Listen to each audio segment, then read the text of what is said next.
Gold, a precious metal known for its luster and durability, has captivated humans for centuries as one of the most coveted elements on Earth.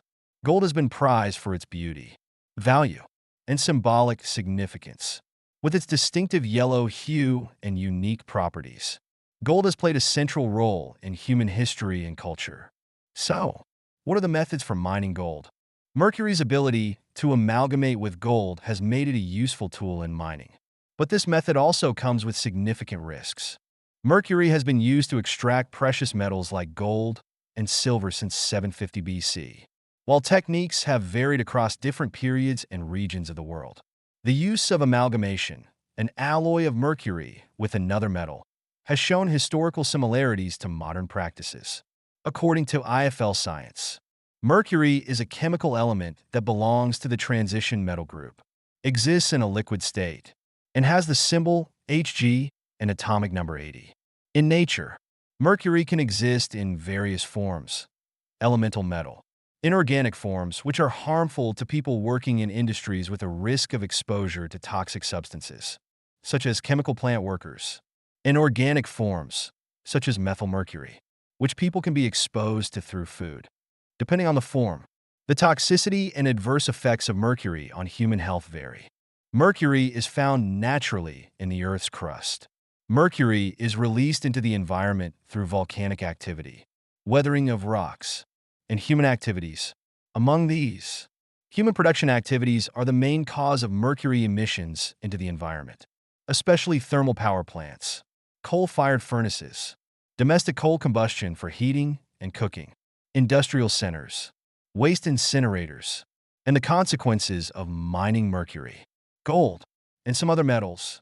But how exactly can a liquid metal like mercury be used to separate tiny gold particles from rock? The process typically involves gold-bearing rock where the gold particles are so fine that other separation methods are less effective. Liquid mercury is mixed with the rock and dissolves the gold particles, leaving behind the rock and creating a gold-mercury amalgam. Next, the crude gold amalgam needs to be separated from the unreacted mercury. This can be done by pouring the liquid through a porous material like chamois leather. The filtered liquid is a pure form of gold amalgam. To convert the amalgam into pure gold, the mixture is heated to over 356.7 degrees Celsius. At this temperature, mercury turns into a gas, leaving behind the gold, which has a much higher boiling point of 2.836 degrees Celsius. However, this separation process produces a highly toxic form of mercury vapor that can damage the respiratory, gastrointestinal, and central nervous systems.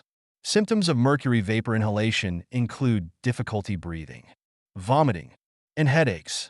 For this reason, mercury is now less commonly used as an industrial method for gold separation. Although the process is no longer used on an industrial scale, mercury remains prevalent in small-scale and artisanal gold mining, and its harmful effects are not diminished.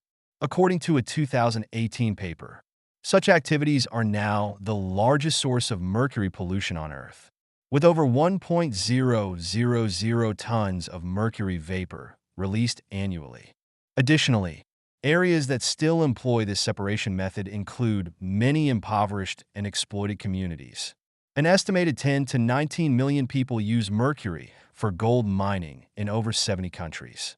Mercury vapor not only affects the health of miners, but also the ecosystem through contamination of water, soil, wildlife, and food. However, there are some measures to reduce mercury vapor emissions. Efforts to deploy low-cost mobile mercury sensors have helped to lower the risk of exposure for miners.